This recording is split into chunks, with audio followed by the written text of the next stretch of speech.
ചിന്മയ മഹേഷിനെ മറക്കാനൊരു ശ്രമം നടത്തി. ഒക്കെയും കുഴിച്ചു മൂടാനുള്ളൊരു പാഴ്ശ്രമം.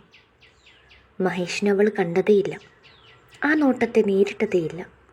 സമയമെടുത്തോട്ടെ, എത്ര വേണമെങ്കിലും എടുത്തോട്ടെ. ഒടുവിൽ കഴിയില്ല, ചിന്മയെ സ്നേഹിക്കാൻ കഴിയില്ല എന്ന് തന്നെയാണ് പറയുന്നതെങ്കിൽ ചിപ്പിക്ക് തളരാതെ പിടിച്ചു നിൽക്കണ്ടേ? ഇനിയും തോൽക്കാതെ പതറാതെ പിടിച്ചു നിൽക്കണ്ടേ? എല്ലാ പ്രാവശ്യത്തെയും പോലെ ശനിയാഴ്ച ദിവസത്തെ ക്ലാസ് കഴിഞ്ഞ് ഉച്ചയോടെ ചിന്മയ കോളേജ് വിട്ടിറങ്ങി. ദിവസങ്ങൾ കൊണ്ട് മനുഷ്യരിങ്ങനെ കോലം കിടുവോ? അതുപോലെ അവശയായി ആ പെണ്ണ്. ഇട്ടിരുന്ന നീല ചുരിദാറിൻ്റെ ഷാളിൽ തിരുത്ത് പിടിച്ചു വരുന്ന ചിന്മയ അകലെ നിന്നും തന്നെ അഞ്ജുവിനെ കണ്ടു. അവളുടെ ചുണ്ടിൽ ഒരു ചിരി വന്നു മൂടി. അടുത്തെത്തിയിട്ടും മറ്റെങ്ങോ നോക്കി നടന്നു പോകുന്ന പെണ്ണിനെ അഞ്ജു കയ്യിൽ കയറി പിടിച്ചു നിർത്തി. ചിന്മയ ഞെട്ടലോടെ മുഖമുയർത്തി മുന്നിൽ നിൽക്കുന്നവളെ കാണെ ഒന്ന് അമ്പരന്നു. അഞ്ജേച്ചി എന്തവിടെ? ആകാംക്ഷയോടെയും പുഞ്ചിരിയോടെയും ചിന്മയ ചോദിക്കുമ്പോൾ അഞ്ജു അവളെ അളക്കുന്ന തിരക്കിലായിരുന്നു. സുഖാണോ പെണ്ണെ? എത്ര നാളായി നിന്നൊന്ന് കണ്ടിട്ട്, ആകെ കോലം കെട്ടുപോയി നീ. അഞ്ജു അവളുടെ തലയിലൂടെ തഴുകി. എന്നും ക്ലാസ്സൊക്കെ ഉള്ളതല്ലേ ചേച്ചി, അതുകൊണ്ടാ. അല്ല ചേച്ചി എന്താ ഇവിടെ? എനിക്കിവിടെ വരേണ്ട ഒരാവശ്യം ഉണ്ടായിരുന്നു കൊച്ചേ. ആ കൂട്ടത്തിൽ നിന്നെ കൂടി ഒന്ന് കാണാലോ എന്ന് കിട്ടി.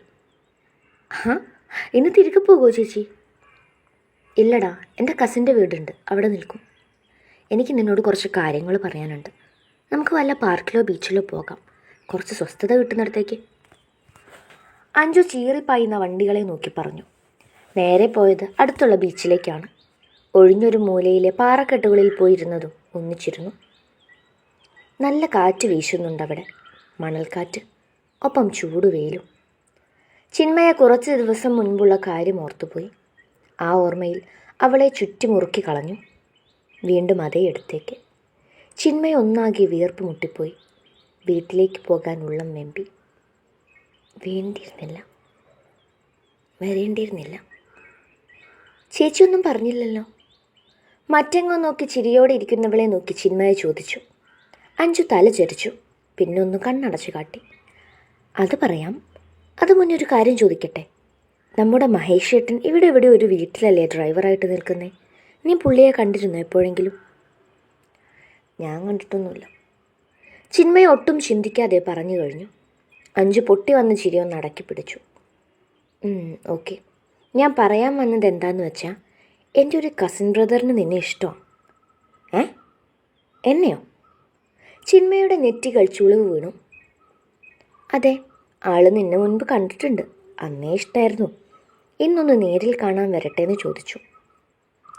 അഞ്ജു ചിന്മയിൽ തന്നെ കണ്ണു പതിപ്പിച്ചു. ചേച്ചി എന്തൊക്കെയാണ് പറയുന്നത്?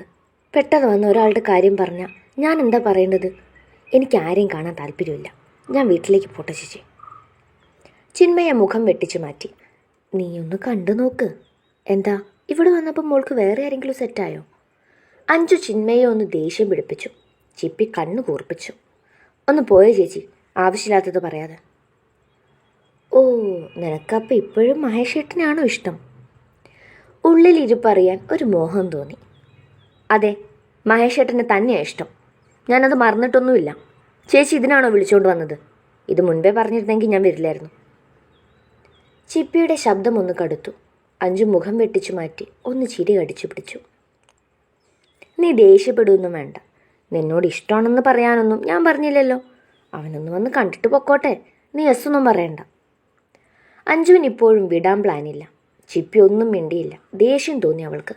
അഞ്ജുവിനെ കൊല്ലാൻ പാകത്തിലൊരു ദേഷ്യം. ബാഗിലിരുന്ന അഞ്ജുവിൻ്റെ ഫോൺ ഒന്ന് റിങ് ചെയ്തു. ചിപ്പി മുഖം ചെരിച്ചു നോക്കി. ദേ, ആളെത്തിയിട്ടുണ്ട്, ഞാൻ പോയി കൂട്ടിയിട്ട് വരാം, നീ ഇവിടെ ഇരിക്കി. മറുപടിക്ക് പോലും കാത്തു നിൽക്കാതെ പൂഴിമണലിലൂടെ കാല് വലിച്ച് അഞ്ജു മുന്നോട്ടോടി. ആരെങ്കിലും വിളിച്ചു വന്നോളൂ, ഇവർക്കിതെന്തിൻ്റെ കേടാ? ഇനി ആരെ കെട്ടിയെടുക്കാനാണോ? ചിപ്പി അലതല്ലുന്ന കടലിലേക്ക് നോക്കി മുറുമുറുത്തു. അകലെ നിന്നും ചെറിയൊരു ടെൻഷനും ചിരിയും നിറഞ്ഞ മുഖത്തോടെ മഹേഷ് നടന്നു വന്നു. എന്തായി, എവിടെ എൻ്റെ കൊച്ച്? മഹേഷിൻ്റെ ചുണ്ടുകളിലും കണ്ണുകളിലും ഒരുപോലെ പ്രണയം. കൊച്ച്, മഹേഷേട്ടൻ്റെ കൊച്ച്. മഹേഷേട്ടൻ്റെ കൊച്ച് കുറച്ചു നേരം കൂടി കഴിഞ്ഞിരുന്നെങ്കിൽ എന്നെ കൊന്നേനെ. ഒലക്കേമല ഒരു ഐഡിയ. എന്തൊക്കെയാ പറഞ്ഞതേ അവിടെ നിർത്തിയിട്ടുണ്ട്, ചെല്ലംകുട്ടയ്ക്ക്. അഞ്ജു കുറുമ്പോടെ പറഞ്ഞു. മഹേഷ് ഒന്ന് കണ്ണിറക്കി കാട്ടി മുന്നോട്ട് നടന്നു. കാര്യമായ ചിന്തയോടെ മുന്നോട്ട് നോക്കി നിൽക്കുന്ന പെണ്ണിൻ്റെ തോളിൽ മഹേഷ് ഒന്ന് തട്ടി. ചിന്മയെ തിരിഞ്ഞു നോക്കി. മുന്നിൽ തന്നെ കണ്ണെടുക്കാതെ നോക്കി നിൽക്കുന്നവരെ കണ്ട് അവളുടെ പുരുകം ചുളഞ്ഞു. ഇരുവരെയും അവൾ മാറി മാറി നോക്കി, ഒന്നും മനസ്സിലാകാതെ. മഹേഷേട്ടൻ ഇവിടെ? കാറ്റുപോലൊരു ശബ്ദം പുറത്തേക്ക് വന്നു. അഞ്ചു പറഞ്ഞ ആ ആള് ഞാനാ. അവൻ ആ കണ്ണുകളിലേക്ക് ആഴ്ന്നിറങ്ങി. ചിന്മയ നടക്കുന്നത് സത്യമാണോ മിഥ്യയാണോ എന്നറിയാതെ ഞെട്ടി നിന്നു. ഒരുപാട് ചോദ്യങ്ങൾ ആ മനസ്സിൽ നിറഞ്ഞുകൂടി. അത് മനസ്സിലാക്കിയതുപോലെ അഞ്ചു അവളെ ചേർത്ത് പിടിച്ചു.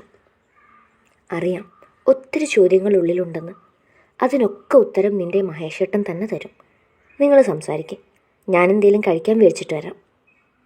അവരെ മാത്രം തനിച്ചാക്കി അഞ്ചു തിരിഞ്ഞു നടന്നു. ഒരുപാട് പറയാനുണ്ടാകും, പരിഭവങ്ങൾ പറഞ്ഞ് കരയാനുണ്ടാകും. അതിൻ്റെ ഇടയ്ക്ക് ഒരു കട്ടുറുമ്പായില്ല അവൾ. ചിന്മയ തല താഴ്ത്തിപ്പിടിച്ചു. മഹേഷ് അവളെ തന്നെ നോക്കി നിന്നു ഏറെ നേരം. വാ. മിണ്ടാതെ നിൽക്കുന്നവളുടെ കയ്യിൽ പിടിച്ച് മഹേഷ് കുറെ കൂടി മുന്നോട്ട് നടന്നു. അവൾക്ക് മുന്നിൽ മനസ്സ് തുറക്കാൻ അതിനോടകം അവൻ ഒരുങ്ങിക്കഴിഞ്ഞിരുന്നു. ചിന്മയെ ഞാൻ ആദ്യമായി എവിടെ വെച്ചാണ് കണ്ടതെന്നറിയോ? നിശബ്ദതയെ ഭേദിച്ചുകൊണ്ട് അവൻ ചോദിച്ചു. ചിപ്പിയില്ലെന്ന പോലെ തലകുലുക്കി. മഹേഷ് ചിരിച്ചു. കൃത്യമായി പറഞ്ഞ 3 വർഷം മുൻപ് തൻ്റെ ദർശന ചേച്ചിയുടെ വീട്ടിൽ വെച്ചാണ് ഞാൻ ആദ്യമായി കാണുന്നത്. ഞങ്ങളവിടെ താമസമായി 1 മാസം കഴിഞ്ഞപ്പോഴായിരുന്നു അവിടുത്തെ അമ്പലത്തിലെ ഉത്സവം.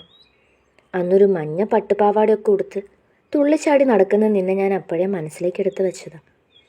അല്ല, ഞാൻ പോലും അറിയാതെ കയറി കൂടിയതാണ്. മഹേഷ് ആയൊരു ഓർമ്മയിലൊന്ന് പുഞ്ചിരിച്ചു. ചിപ്പി ഞെട്ടലോടെ അവനെ തന്നെ നോക്കി. ആ പെണ്ണിൻ്റെ കണ്ണ് നിറഞ്ഞു പൊടിഞ്ഞു. പക്ഷേ തന്നെ എൻ്റെ ജീവിതത്തിലേക്ക് കൂട്ടണമെന്ന് എനിക്കൊരാഗ്രഹവും ഇല്ലായിരുന്നു. അതിനൊത്തിരി കാരണങ്ങളുണ്ടായിരുന്നു. ചിന്മയെ എന്നെ ഇഷ്ടമാണെന്ന് പറഞ്ഞപ്പോൾ ശരിക്കും ഞാൻ ഞെട്ടിപ്പോയി. ഇയാൾക്ക് എങ്ങനെ ഇഷ്ടമായി എന്നായിരുന്നു ആലോചിച്ചത്. ആ ഇഷ്ടം ആത്മാർത്ഥമാണോ എന്ന് പോലും സംശയിച്ചു. എങ്കിലും പിന്നീട് തൻ്റെ പെരുമാറ്റത്തിൽ എനിക്ക് തോന്നിയിരുന്നു ചിന്മയുടെ ഉള്ളിൽ എൻ്റെ സ്ഥാനം ചെറുതൊന്നുമല്ല എന്ന്. മഹേഷ് ഒന്ന് നിർത്തി. ചിപ്പി അപ്പോഴും അവനെ തന്നെ നോക്കുവാണ്, ഒഴുകിയിറങ്ങുന്ന കണ്ണുകളോടെ. ബാക്കി കേൾക്കാനായി. ഒരിക്കലും ഞാൻ ആഗ്രഹിച്ചിട്ടില്ല എൻ്റെ പ്രണയം തന്നെ അറിയിക്കണമെന്ന്. കാരണം എൻ്റെ ലൈഫിലോ ഫാമിലിയിലോ വരേണ്ട ആളല്ല താൻ. തന്നെക്കുറിച്ചും തൻ്റെ ഫാമിലിയെക്കുറിച്ചും ഒക്കെ എനിക്ക് നന്നായിട്ടറിയാം. അങ്ങനെയുള്ളപ്പോൾ അറിഞ്ഞു വെച്ചുകൊണ്ട് ഞാൻ തന്നെ ഒന്നിലേക്കും വലിച്ചിട്ടില്ലായിരുന്നു. അതുകൊണ്ട് തന്നെയാണ് ഇഷ്ടമല്ലാതിരുന്നിട്ട് കൂടി അന്ന് ആലോചന വന്നപ്പോൾ ഞാൻ സമ്മതിച്ചത്. അവിടെ മുതൽ ഞാൻ ചിന്മയെ മറക്കാൻ തുടങ്ങുമായിരുന്നു. ആരും അറിയാത്ത എൻ്റെ പ്രണയത്തെ ഉള്ളിൽ വെച്ച് തന്നെ കുഴിച്ചു മൂടുകയായിരുന്നു. തൻ്റെ വീട്ടിൽ വന്നതൊക്കെ പറഞ്ഞതും ഇതിൽ നിന്നും എങ്ങനെയെങ്കിലും തന്നെ പിന്തിരിപ്പിക്കാൻ വേണ്ടിയായിരുന്നു. പക്ഷേ എൻ്റെ മുന്നിലിട്ട് എല്ലാവരും കൂടി തന്നെ അത്രയും തല്ലുമ്പോൾ ശരിക്കും ചിന്മയേക്കാളും വേദനിച്ചത് എനിക്ക് തന്നെയായിരുന്നു. എങ്കിലും എൻ്റെ ഉള്ളിൽ ഞാൻ കല്ലാക്കി. അത്ര അടി കൊണ്ടിട്ടും എന്നെ ഇഷ്ടമാണെന്നത് പദം പറയുന്ന നിന്നെ നെഞ്ചോട് ചേർക്കാൻ ഞാൻ എത്ര ആഗ്രഹിച്ചു എന്നറിയോ? ആ നിമിഷം ഞാൻ തിരിച്ചറിഞ്ഞതാ കൊച്ചേ നിൻ്റെ സ്നേഹം, കളങ്കമില്ലാത്ത നിൻ്റെ സ്നേഹം. പിന്നെ ചിന്മയെ ഞാൻ കണ്ടിട്ടില്ല. ഒരുപാട് തേടി. ഇയാളെ കാണാൻ വേണ്ടിയാണ് അന്ന് തൻ്റെ സ്കൂളിൽ വന്നത്.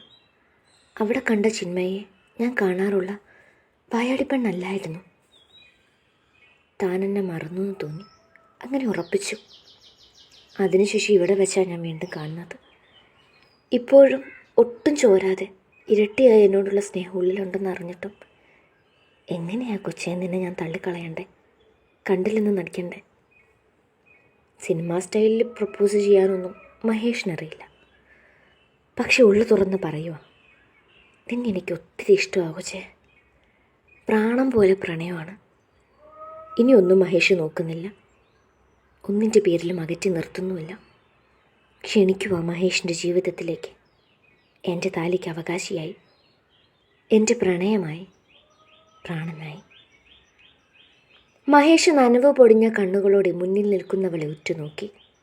അവിടെയും കണ്ണ് നിറഞ്ഞൊഴുകുന്നുണ്ട്. തല താഴ്ത്തി നിന്ന് ഏങ്ങി പിടിക്കുന്നുണ്ട്.